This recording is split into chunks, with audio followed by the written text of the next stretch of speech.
उत्तर प्रदेश में प्रशासनिक व्यवस्था क्या है, आप इस वीडियो को देख करके अंदाजा लगा सकते हैं। बीच सड़क पर गुंडई का यह आलम है कि एक सांसद गुजर रहे हैं और उनके काफिले पर इस तरीके से टायर से हमला किया जा रहा है। आप देखेंगे कई लोग ऐसे हैं जो टायर उठा करके गाड़ियों पर फेंक रहे हैं और इस तरीके से हमला कर रहे हैं। यह काफिला सपा के सांसद का है और आप अंदाजा लगाइए कि हुकूमत यहां पर योगी आदित्यनाथ की है। उत्तर प्रदेश के मुख्यमंत्री योगी आदित्यनाथ के का जो प्रशासनिक व्यवस्था है वो किस तरीके का है कि वहां एक सांसद भी महफूज नहीं है।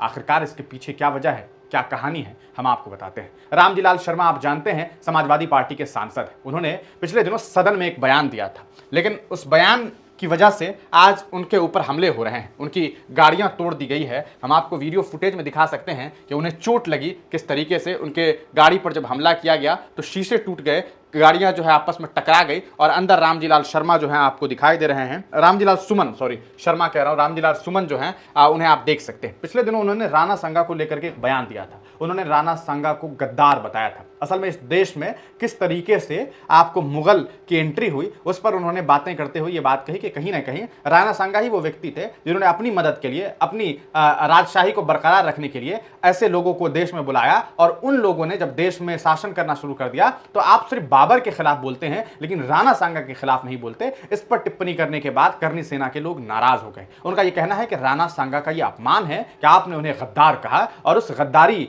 शब्द की वजह से आज आप देख सकते हैं कि रामजी सुमन को किस तरीके से झेलना पड़ रहा है। उनके काफिले पर हमले हो रहे हैं, उनकी गाड़ियां तोड़ी जा रही है, लगातार उनके खिलाफ प्रोटेस्ट हो रहा है। जिस देश में 3 सेनाओं की बात होती रही है, चाहे वो थल सेना हो, वायु सेना हो या जल सेना हो, वहां एक चौथा सेना करनी सेना भी है जिसका कोई मतलब नहीं है, लेकिन वह सेना किस तरीके से असंवैधानिक तरीके से सड़कों पर तांडव मचा रहा है इसका अंदाजा आप लगा सकते हैं। वो भी उस सूबे में जहां के मुख्यमंत्री योगी आदित्यनाथ जी है, या वह स्टेट है जहां यह कहा जाता है कि शासन प्रशासन यहां पर एकदम टाइट है, लेकिन हालात क्या है कि वहां एक मेंबर ऑफ पार्लियामेंट भी महफूज नहीं। और हद तो यह है कि इस पूरे मामले के बाद करनी सेना का एक अधिकारी, एक सदस्य जो है वो वीडियो जारी करके ये कह रहा है कि हां इस घटना को हमने अंजाम दिया है और वो तो शुक्र है कि वो आदमी बच गया, वरना आज बचता नहीं। हम आपको वो वीडियो फुटेज भी दिखा सकते हैं जिसमें उस शख्स ने साफ तौर पर यह बयान दिया है। ये देखिए इस वीडियो में किस तरीके से ये बातें कही गई है, ये देखिए। अभी आपको पता लगा होगा कि जो अलीगढ़ के गवाड़ा टोल पर जो सांसद, सपा के सांसद सुमन पर जो हमला हुआ, वह हमला हमारे करणी सैनिक, क्षत्रिय करणी सेना परिवार के लोगों के द्वारा, हमारे भाइयों के द्वारा किया गया है। हम इस हमले की पूरी जिम्मेदारी लेते हैं, लेकिन दुख इस बात का है मुझे कि वह फिर बच गया, क्योंकि सिर्फ कुछ गाड़ियां ही टूट पाई है और क्योंकि प्रशासन उसको बार बार बचा लेता। आज फिर प्रशासन ने बचा लिया उसको। मैं उत्तर प्रदेश सरकार और प्रशासन से निवेदन करता हूं कि आप इसको बार बार न बचाएं, क्योंकि इस व्यक्ति ने, आप सबको पता है, इसने हमारे किसी एक समाज को नहीं, किसी एक बहुत बड़े एक महापुरुष और समस्त हिंदुओं को गद्दार बोला है। तो ये देश जो है सनातनियों का है।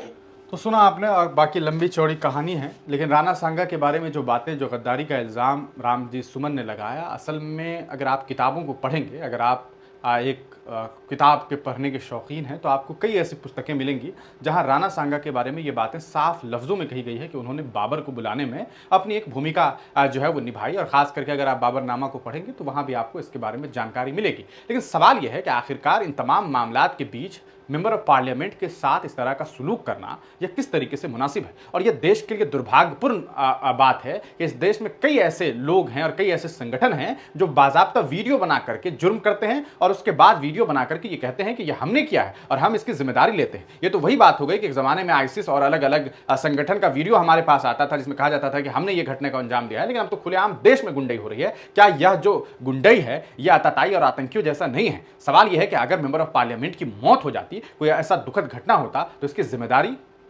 क्या होती और दुनिया भर में हिंदुस्तान का किस तरीके से परचम बुलंद होता, वह आप बखूबी समझ सकते हैं। इस पूरे मामले में उत्तर प्रदेश के मुखिया, उत्तर प्रदेश के मुख्यमंत्री योगी आदित्यनाथ जी को चाहिए कि ऐसे संगठन पर जो है पूरी तरीके से बैन लगाई जाए और जो लोग भी इसमें इन्वॉल्व हैं उन्हें कड़ी से कड़ी दंड दी जाए। आप इस पूरे मामले को किस तरीके से देखते हैं, अपनी राय कमेंट सेक्शन में जरूर दीजिएगा।